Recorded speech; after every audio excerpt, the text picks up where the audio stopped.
Friendship doesn't always lead to romance, but when it does, it can make for some of the greatest love stories. Welcome to MsMojo, and today we're counting down our picks for the top 20 best friends who fall in love in movies. For this list, we're looking at friends turned lovers in our favorite films.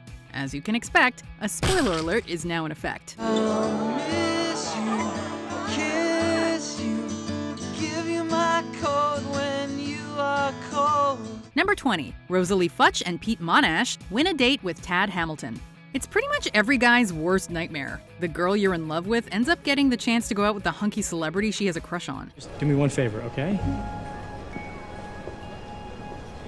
Guard your carnal treasure. Okay. Okay, no, just guard your carnal treasure. Thanks, Pete.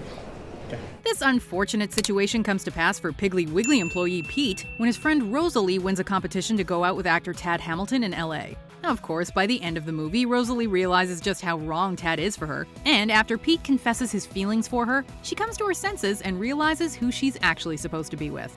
Number 19, Emma Kurtzman and Adam Franklin, No Strings Attached. Emma and Adam have known each other since their days at camp as teenagers, but haven't exactly kept in touch over the years. During a difficult moment in his life, Adam calls Emma and the two end up sleeping together, deciding to have a no-strings-attached arrangement where they hook up, but don't engage in any of the typical relationship behaviors. Yeah, I could do that. Good. It's gonna be fun. Because Emma is a successful doctor, she doesn't have time for an actual boyfriend, or so she thinks. But the more time they spend together, the more they realize they might actually want to make the leap to being more than friends with benefits. If you come any closer, I'm not letting you go.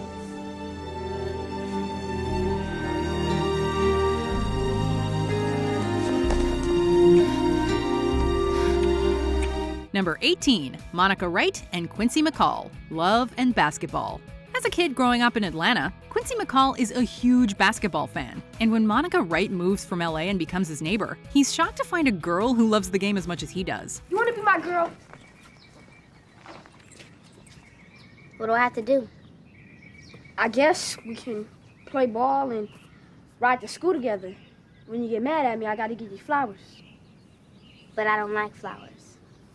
Oh. The two become childhood sweethearts, and their relationship goes through many phases as they go from childhood to adolescence to adulthood. When Quincy becomes engaged to be married to someone else, Monica knows it's her last chance to give this relationship a shot. I'll play you. What? One game, one-on-one. For what?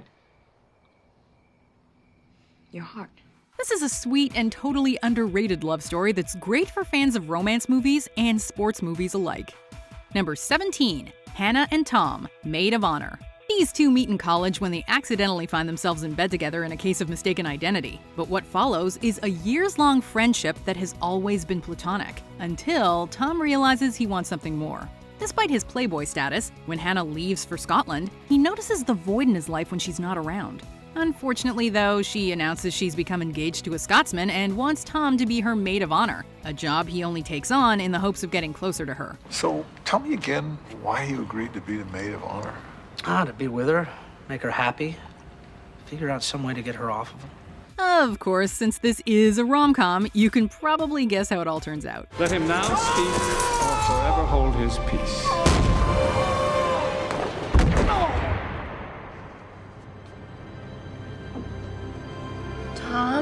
Number 16, Dylan and Jamie, Friends with Benefits. Jamie and Dylan only become friends as adults when Jamie recruits Dylan for a job, but their friendship progresses quickly, and before long, they're best buds. Neither of them's having particular success in the dating game, and they discuss how they wish they could just have casual sex.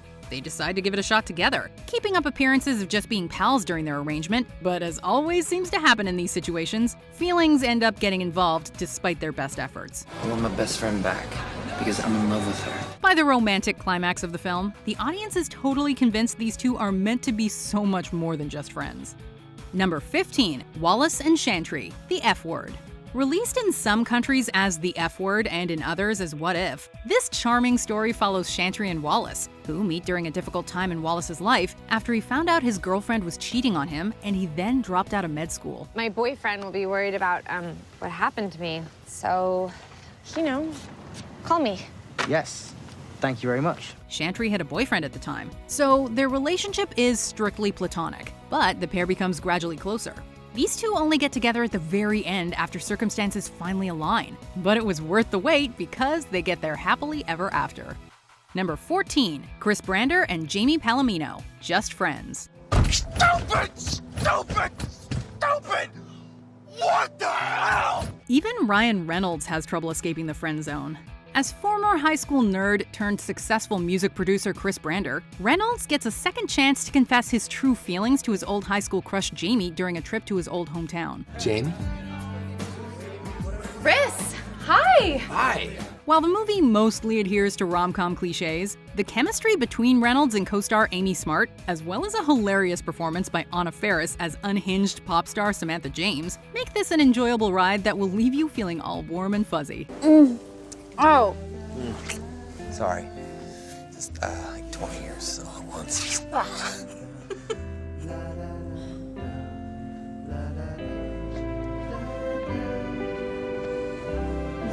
Number 13, Zach Brown and Miriam Miri Linky, Zach and Miri make a porno. Start kissing on 3, okay? 1, 2, 3. As always, Kevin Smith gives us a story of romance blooming in the most unlikely of places.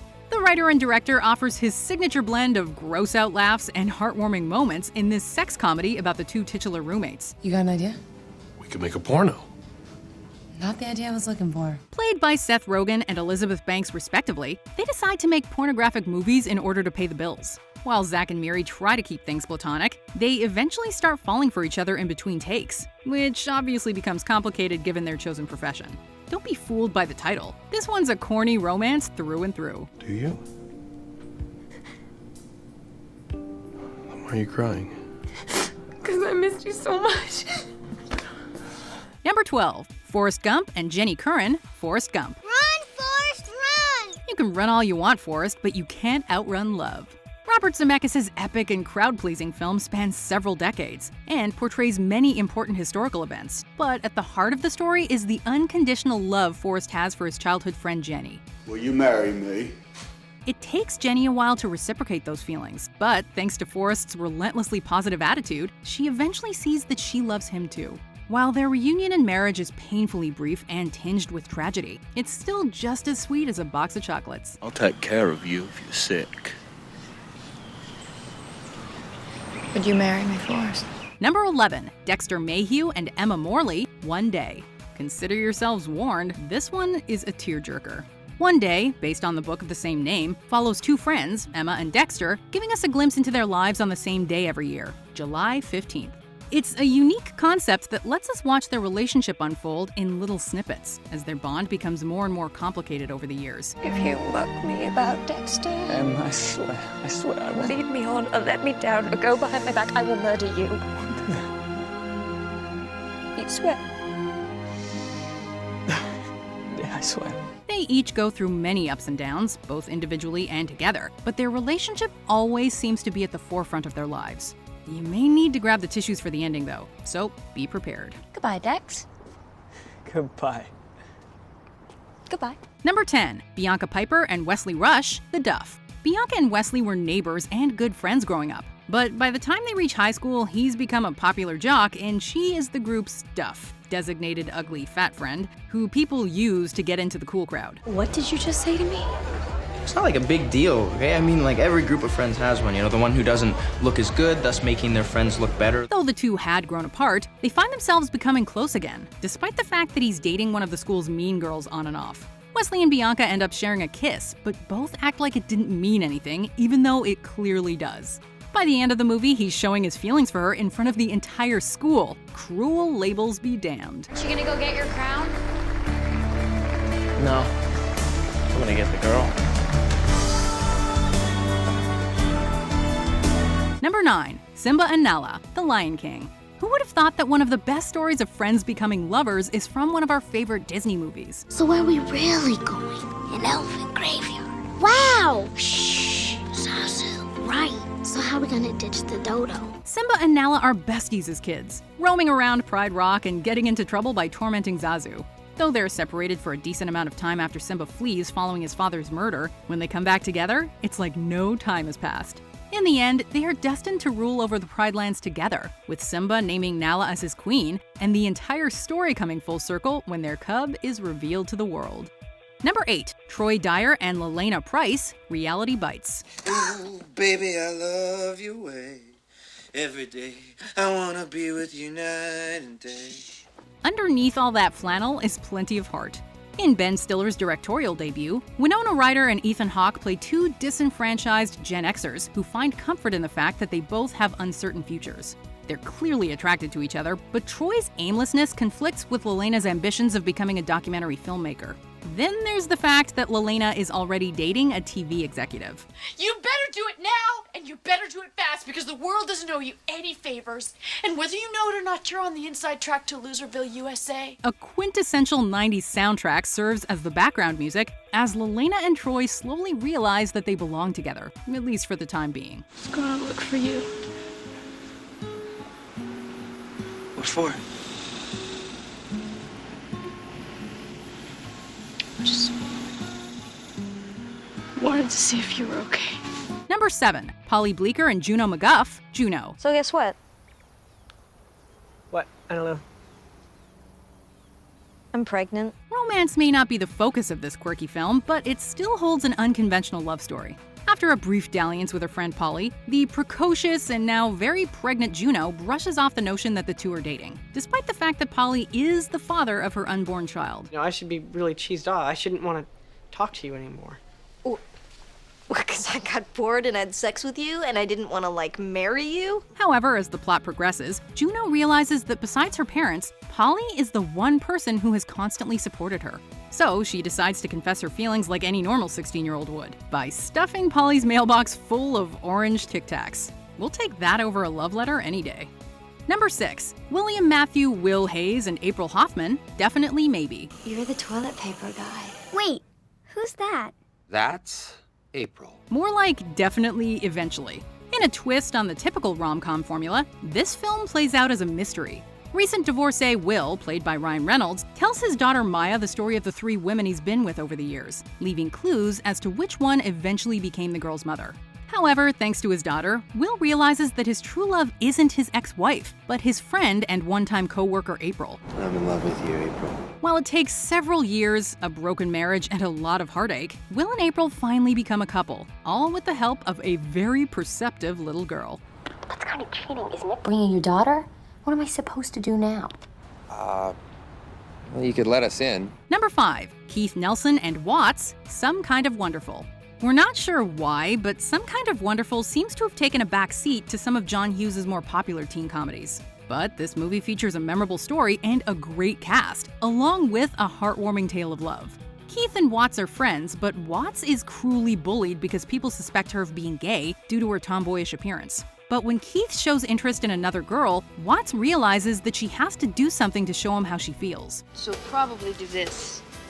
How do you know? I watch a lot of TV. She teaches him how to kiss, but he still doesn't understand what she really wants until the end of the movie, when the two finally make it work. Number 4. Maddie Flamhalf and Jenna Rink, 13 going on 30. Matt, Yeah. you're tall. It took a bit of wishing dust to get these friends to see that they were made for each other. In 1987, 13-year-old Jenna, after being tricked into 7 minutes in heaven with her geeky best friend Matt, brushes him off and wishes she were 30. Jenna's wish is granted, but to her dismay, she's grown into an adult with pretty questionable morals. Are you high? You've been smoking pot, doing X, falling into a K-hole, you doing drugs? What's more, she realizes she has feelings for the man Matt has grown into, but he's engaged to another woman. Luckily, her realization sends her back to 1987, and in her newfound maturity, she kisses Matt, allowing the two to start a new, better life with each other.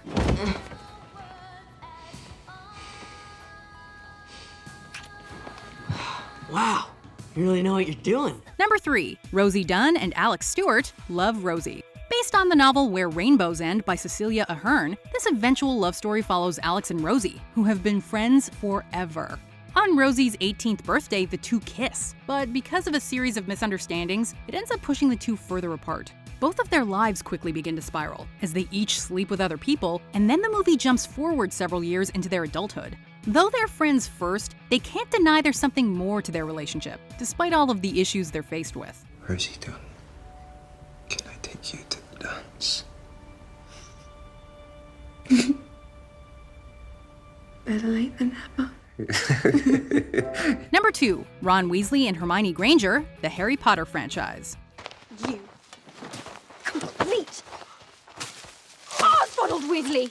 Even though fans saw this relationship coming from a mile away, it didn't make its inevitable conclusion any less satisfying. In the earlier films, Ron and Hermione have a friendly but combative relationship and spend a lot of time arguing with each other. You're saying it wrong. It's Leviosa, not Leviosa. You do it then if you're so clever. As the story progresses, though, and the two mature, it becomes clear that there's more than friendship behind their passionate feelings for one another. Next time there's a ball, pluck up the courage and ask me before somebody else does. Through all the adventures they share over the next few years, their feelings become more obvious until they finally kiss near the end of the Deathly Hallows Part 2. Too bad that pesky Battle of Hogwarts was happening at the same time. Before we continue, be sure to subscribe to our channel and ring the bell to get notified about our latest videos. You have the option to be notified for occasional videos or all of them. If you're on your phone, make sure you go into your settings and switch on notifications. Number 1, Harry Burns and Sally Albright, When Harry Met Sally. Men and women can't be friends because the sex part always gets in the way. Can men and women just be friends? Definitely not this classic rom-com couple, who, despite their natural chemistry and the fact that they keep entering each other's lives, take years to realize they're meant to be together. Can I say something? Yes. I'm sorry. I'm sorry. Both Billy Crystal's Harry and Meg Ryan's Sally are flawed but lovable characters, with plenty of memorable quirks. It's these quirks that keep them together through thick and thin, and even though they hit a few speed bumps along the way, they still can't stay away from each other, leading to one of the most memorable and romantic scenes in film history. How about this way? I love that you get cold when it's 71 degrees out. I love that it takes you an hour and a half to order a sandwich. I love that you get a little crinkle above your nose when you're looking at me like I'm nuts. I love that after I spend a day with you, I can still smell your perfume on my clothes. And I love that you are the last person I want to talk to before I go to sleep at night. Now, that's what we call a New Year's resolution.